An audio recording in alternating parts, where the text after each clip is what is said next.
You see, once those Magi's worshiped the child, God dealt with the Magi's through divine warning, no longer stars anymore.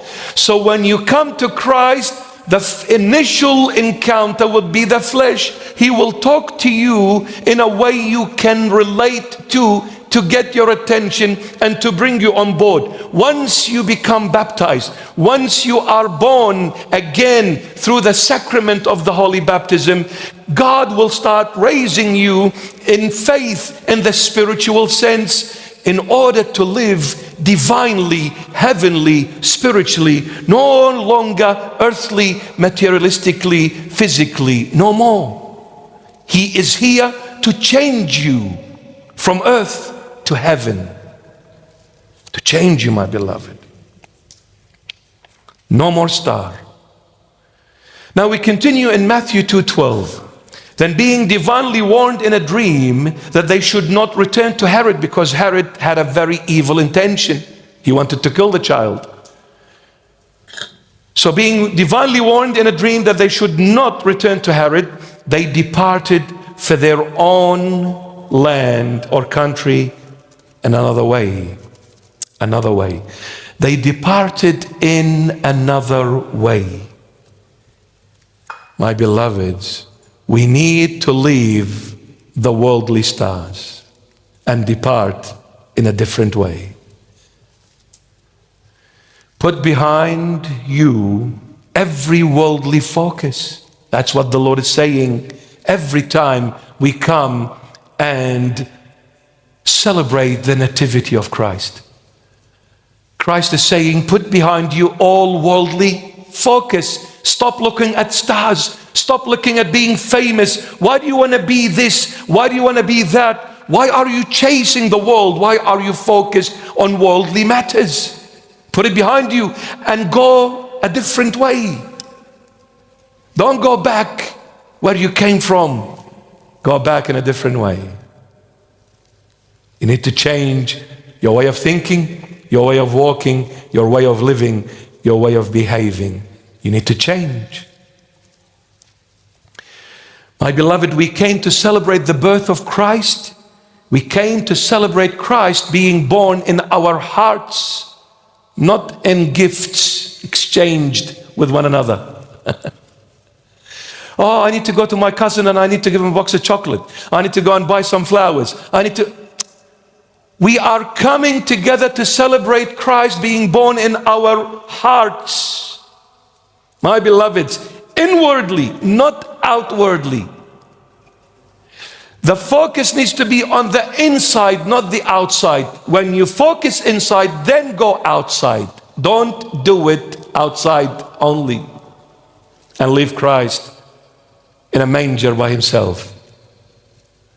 Don't do that. You see, my beloveds, when you see Christ, do not stop at the perfect man, but rather continue to get to the perfect God. So the star led you to the perfect man, but don't stop there and say that's enough. No, I need to go deep down in that perfect man to reach the perfect God that is in this perfect man.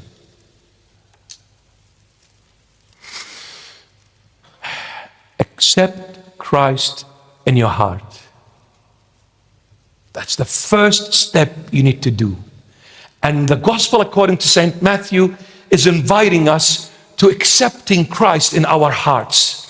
That is the internal. And what is the internal? The invisible. And what is the invisible? God, the divine, not the perfect man. The perfect man is visible, but the perfect God is invisible. But let me tell you one thing.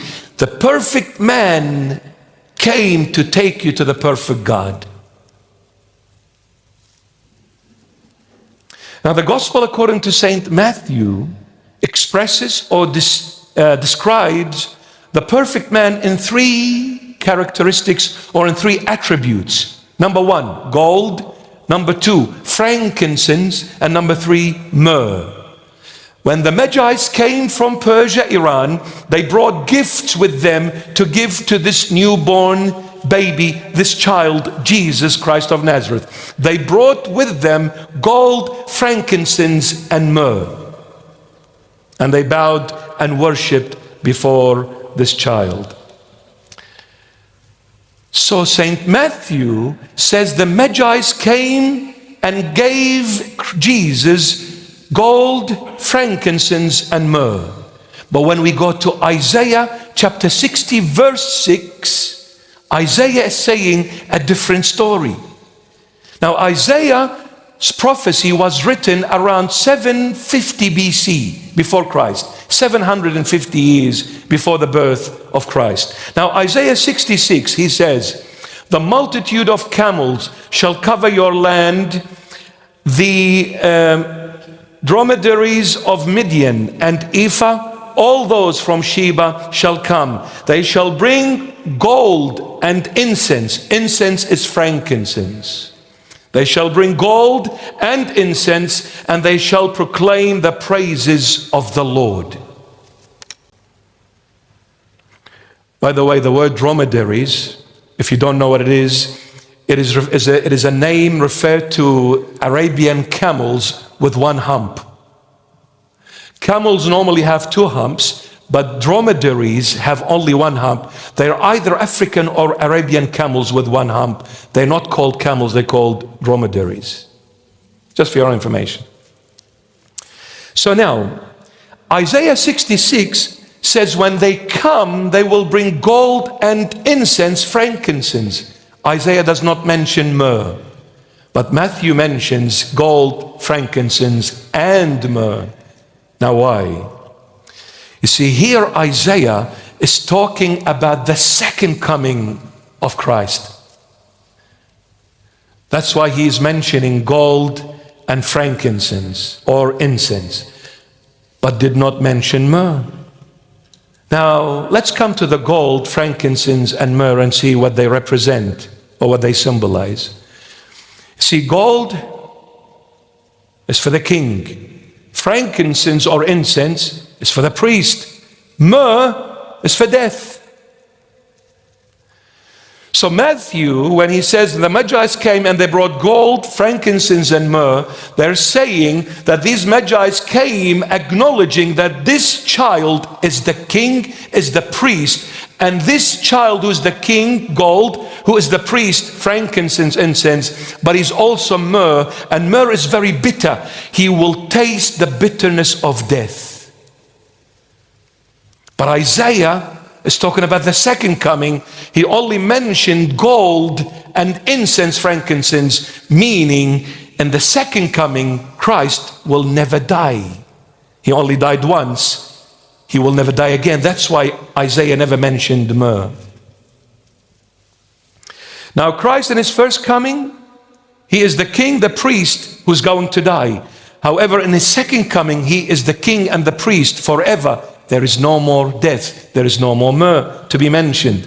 Matthew points to the first coming of the Lord, which is weakness. Isaiah points to the second coming of the Lord, which is strength.